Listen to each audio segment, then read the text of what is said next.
Unless you've just returned from a deserted island with your basketball Wilson, you may have undoubtedly be aware that we live in a world where there is a lot of news and information floating around. Social media, blogs, YouTube channels, 24-hour news services, apps designed exclusively for pushing through different news feeds. There is a lot of information coming our way. What you may have also noticed is that the noise to signal ratio is shifting as well. That the amount of noise is going up, but the accuracy of the signal isn't necessarily getting any better. In fact, you used to have to go and study journalism for multiple years. You used to have to line up to get a job in a journalistic environment. You used to have to then rise up from the mailroom to actually getting some level of platform in the newspaper or on the news channel. You used to have to do all of that before you had a platform to broadcast your opinion on things. Now, you can be completely unqualified, and in fact, you can be completely uninformed and still broadcast your opinion to an unsuspecting public. It's a very, very fascinating age that we live in. And a lot of what we get in the form of news is either diluted, which means it's watered down, or polluted, which means it's added to by opinions and agendas. And it's difficult in the context of having all this information coming our way to truly cut through what's true and what's not. There's a whole new thing floating around, and it's gone from everything from the upper echelons of political power to the upper echelons of the technology companies, this pandemic of fake news. Not just stupid opinions, though that's pandemic, but actual news stories that are being pushed out into the wild that were never true to begin with. And you and I have the unenviable task of trying to sift through all of this news, all of this noise, and try to figure out what's true and what's not, what's correct and what's not. Louis and I, as maybe some of you did, we, in the leading up to the US presidential elections, we would often talk about that, just out of interest. We weren't registered voters. And Louis, she likes a good conspiracy theory. She does. And she'd often come home from work and say, babe, did you hear about this? And she'd tell me this story. And I think to myself, I actually didn't hear about that. How interesting. And I'd say the same thing to her every time. Sweetheart, what was the source? Now, the source could have been her colleague, immediate delete. The source could be a news channel, but different news channels even have their own agendas as to why and how and the ways. So what's the source?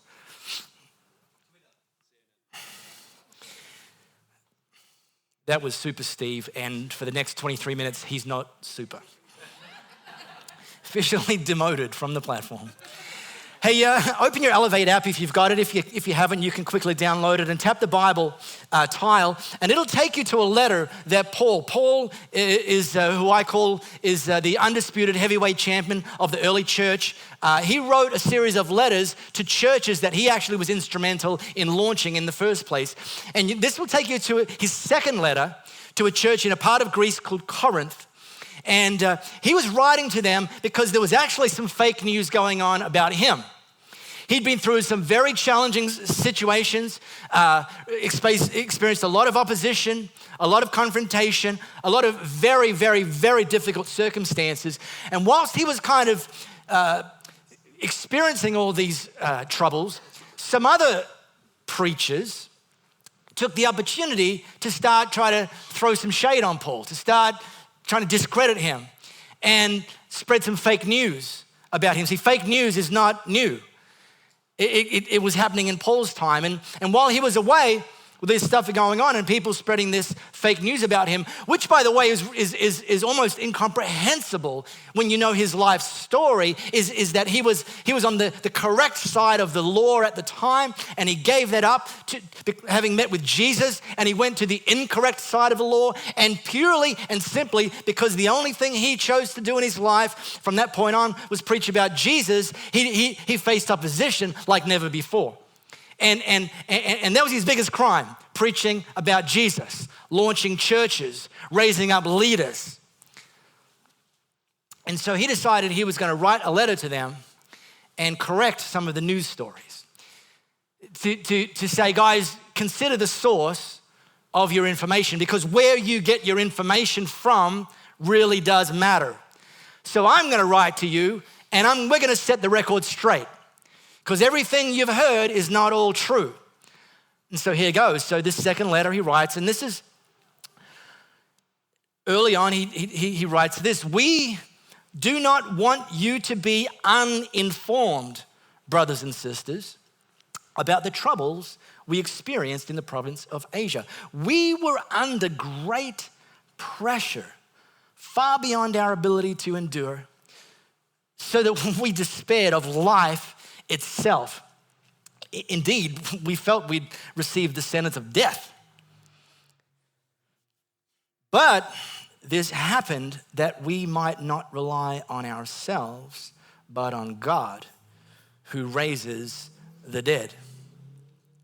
He has delivered us from such a deadly peril, and he will deliver us again.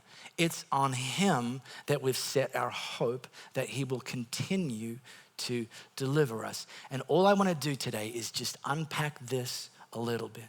Let me start right at the top. We do not want you to be uninformed.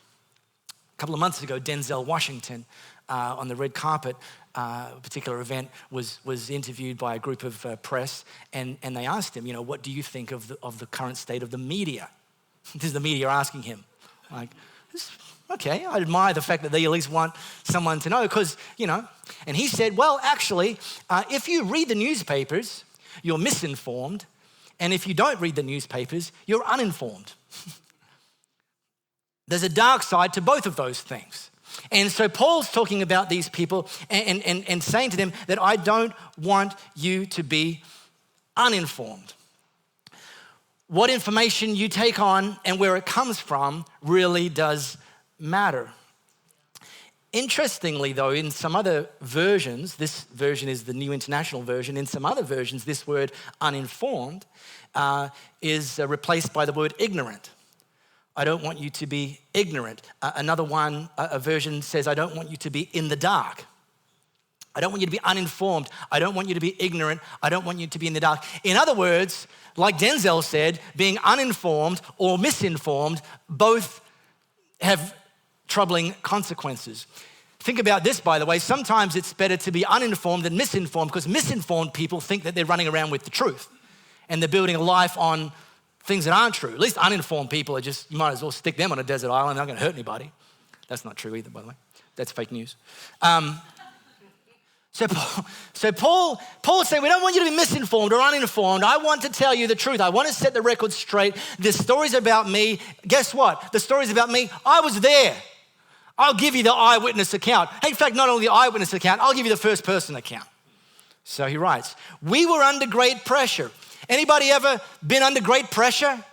Yeah, okay, sure. So, you're like Paul, y'all. You've been under great pressure. It's fine. You're not the first. Nor was Paul. He said the pressure that we were under was far beyond our ability to endure. Anyone ever been under so much pressure or opposition that you felt like, man, I don't know if I can do this on my own? Anyone? Okay, preaching to 6 people this morning. That's great. All right, it's better than 5. I wish it was 70, like all of you. But okay, if some of you had this cushy, marshmallow-filled life, God bless you.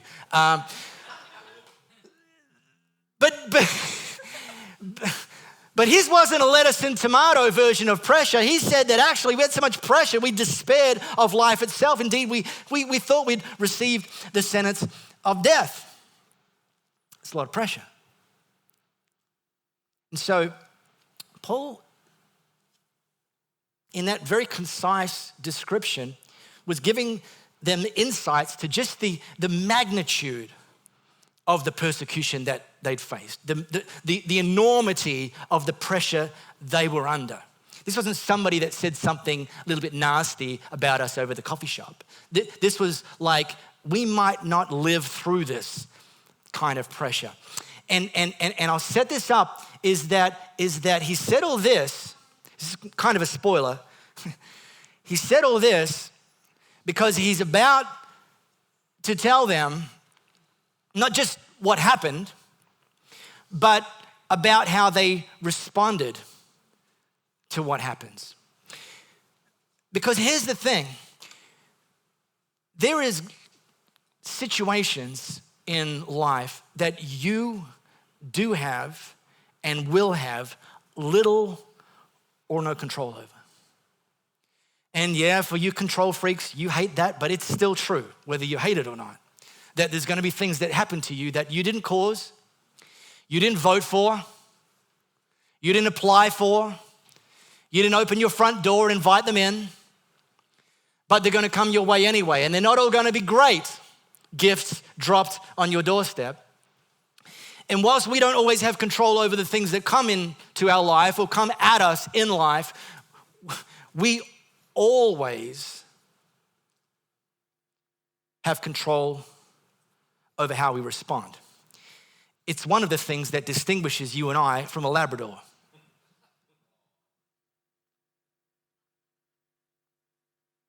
Oh my, okay. In just 14 minutes, he's gone from Super Steve to Steve.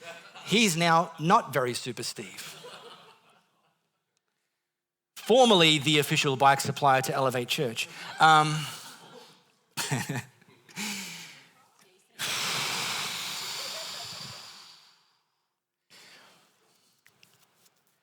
In fact, Paul is about to make the point to them that how you respond makes all the difference. You can have two people facing the exact same set of circumstances, but based on their response, that's going to be the difference. Paul says we're under great pressure, we were overwhelmed. We were facing circumstances far beyond our ability to endure. We were hurting. We despaired of life itself. We're desperate. Some of you may have even been told that you're not meant to say the word desperate in church. Well, someone said it in the Bible. It's probably okay to say it, but it's not okay to leave it there, because in all of this, Paul is saying we were overwhelmed but not nervous. We were hurting but not nervous. We were desperate but not nervous. And chances are, some of you, when you've faced difficult circumstances, you've tried nervous. Your default response has been nervous. Anyone ever tried nervous? Okay, just don't have to put your hands up, but how'd that work for you? How'd that go? How did that change things? Because here's the thing, it probably did change things, but I very much doubt it changed them for the better. I suspect it made you more depressed. I suspect it made you more anxious. I suspect it, in some cases, it probably made you more angry. Because the thing about nervous is nervous corrodes. It's like the battery in the remote control that you forgot about, and 3 years later when you take it out, the battery is in there, but it's corroded from the inside out. That's what nervous does. It changes things, but very rarely for the better. Nervous doesn't just corrode, nervous erodes. If you're nervous in a relationship with someone, and I don't just mean boy, girl, husband, wife, parent, child, although it includes that, but it could be boss. You've got this nervous relationship because your boss is a moron and they're not treating you well. Or maybe you are the boss and maybe you're the moron and your staff are walking around feeling nervous because you haven't done what it takes to create this confidence that should be in them. And so nervous erodes. You know nervous people, you don't like to ask them how they're going. Because the response is just like, woo, oh, need a shower after that. And it's not because you don't care, it's just because it's like nervous. Oh. You can't build a life on nervous. You can't build a marriage on nervous. You can't build a business on nervous. You can't build anything on nervous. And so Paul, in these life-threatening situations, wasn't nervous. Do you know that you can be burdened but not nervous? Do you know that you can lose your job and yet not be nervous? You know you can have people let you down and yet not be nervous? Do you know you can be broke and not be nervous? By the way, a little sidebar here, there is a difference between being broke and being poor.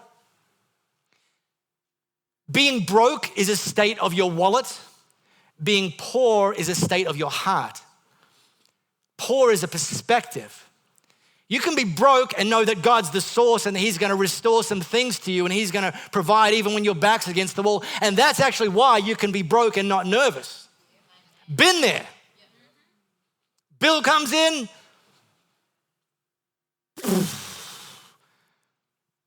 Yep, okay.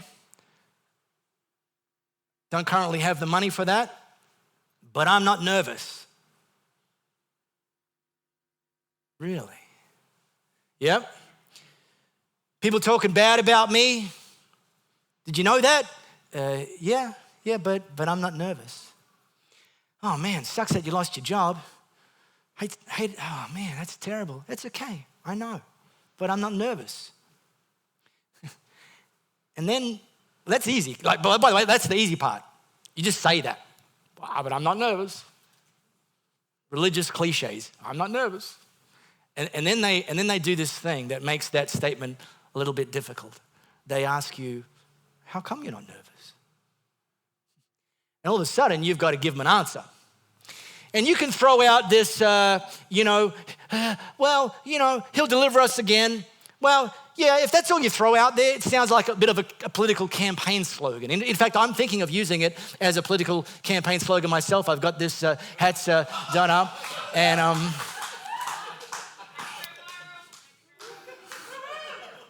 I think it works. It's like it's never been done before.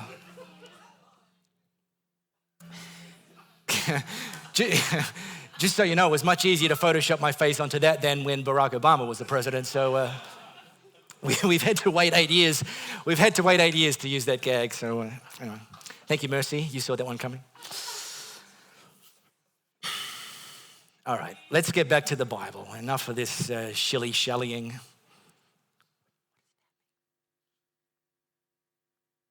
So why weren't they nervous facing these seemingly life-threatening situations? Well, actually, you back it up to the sentence before that. Paul said that we made the decision that our response to the circumstances, our response is that we decided that we were not going to rely on ourselves. That could be a game changer for some of you right there. But on God. And guess what's right high up on his CV? He raises the dead. See, Paul didn't place his hope on things that the world could give. And so because he didn't place his hope on things that the world could give, the world couldn't take him away. He didn't place his hope on the Liberal Party, and he didn't place his hope on the Labor Party. He didn't place his hope on the economy so that when the economy goes up, his hope didn't rise, and when the economy goes down, his hope didn't plummet. He didn't place his hope on great circumstances so that when you're filled and your life is filled with great circumstances and you've got no opposition and no challenges and no tough situations and you can't even remember what the valley was like because you're a mountaintop man and you're in the mountaintop season of your life. And your hope's up, but then you find yourself in the valley, your hope goes down. No, if you don't place your hope in circumstances, that's not how your hope drifts. It doesn't peak and flow when your circumstances peak and flow. Paul and his cohorts chose to place their hope not in themselves, not in circumstances, not in the economy, not in the rulers of the day, but in God, and not just any God, because at the time there was a lot to choose from. There was a Sizzler's smorgasbord amount of gods in Corinth. and they were all given equal kind of place. They all had sort of, different superpowers, but they all had superpowers. And Paul said, yeah, okay.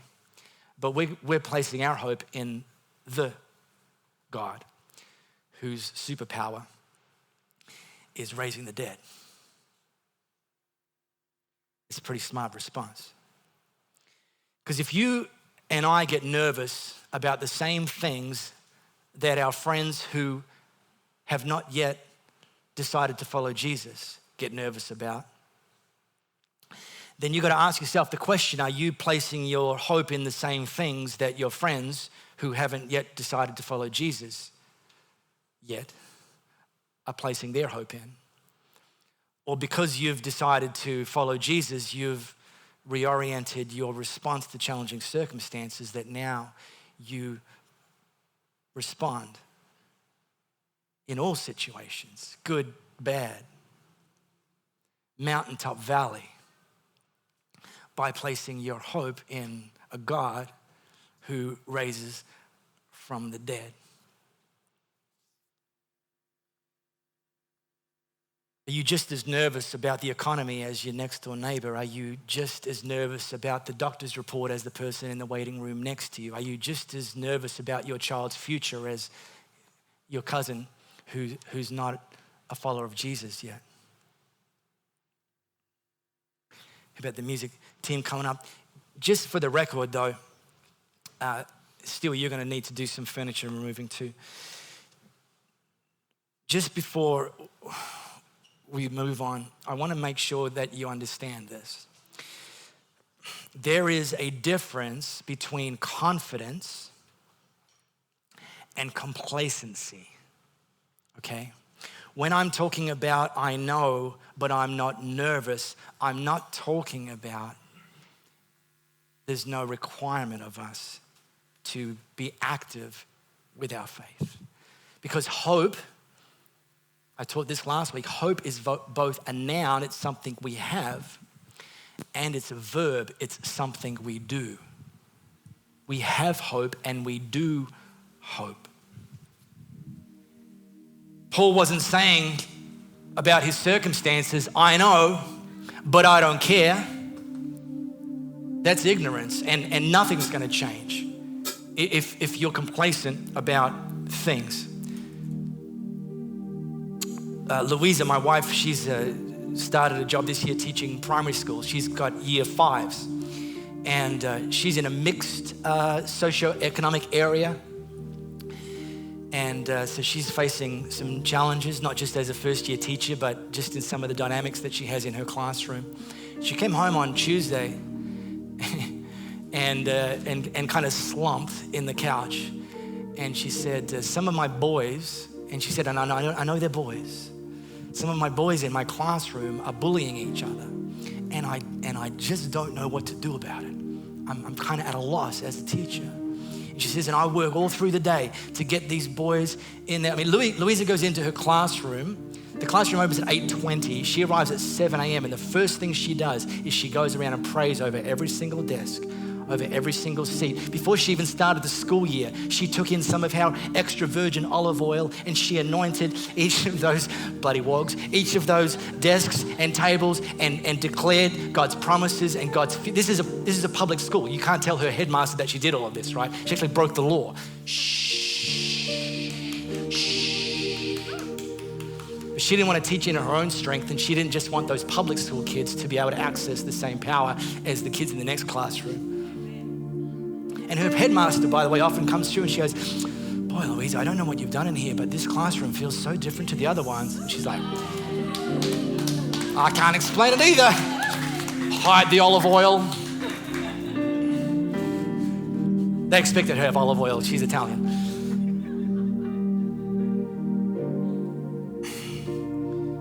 And she said to me, I work with these boys during the day.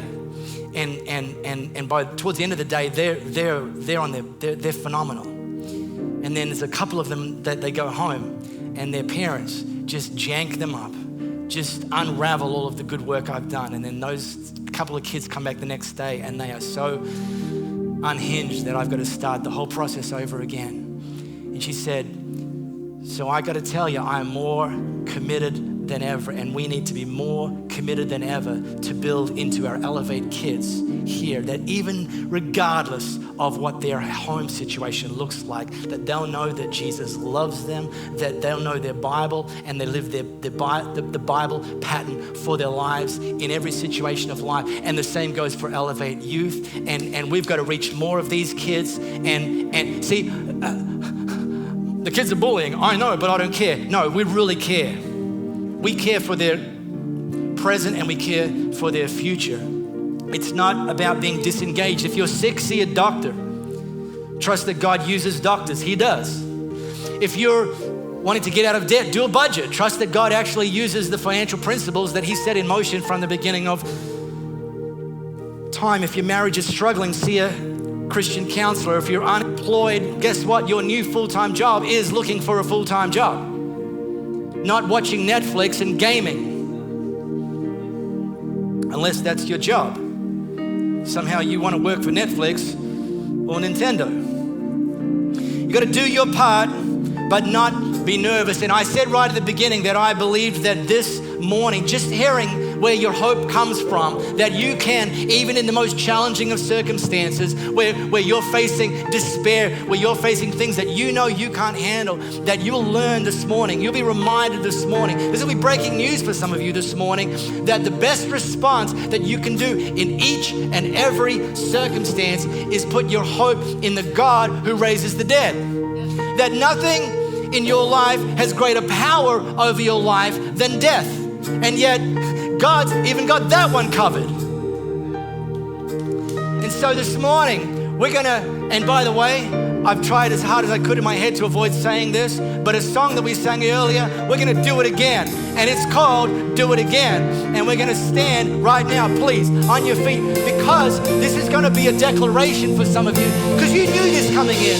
You knew that you faced a God that could do it again, but you just needed to be reminded. But some of you, this is breaking news. And so you make this something like, God, thank you for revealing to me that you are a God who raises the dead, that you're a God who's done it before, and you'll do it again. When my friends spoke poorly of me before, somehow, God, you got me through that. When my friends let me down before, somehow, God, you got me through that, and you'll do it again. When I lost my job before, you got me through that, and you'll do it again. When I got a bad doctor's report before, you got me through that, and you'll do it again. When I didn't have the money to pay that bill, you got me through that, and you provided, and you'll do it again. Whatever the situation, it's a different circumstance, but it's the same God.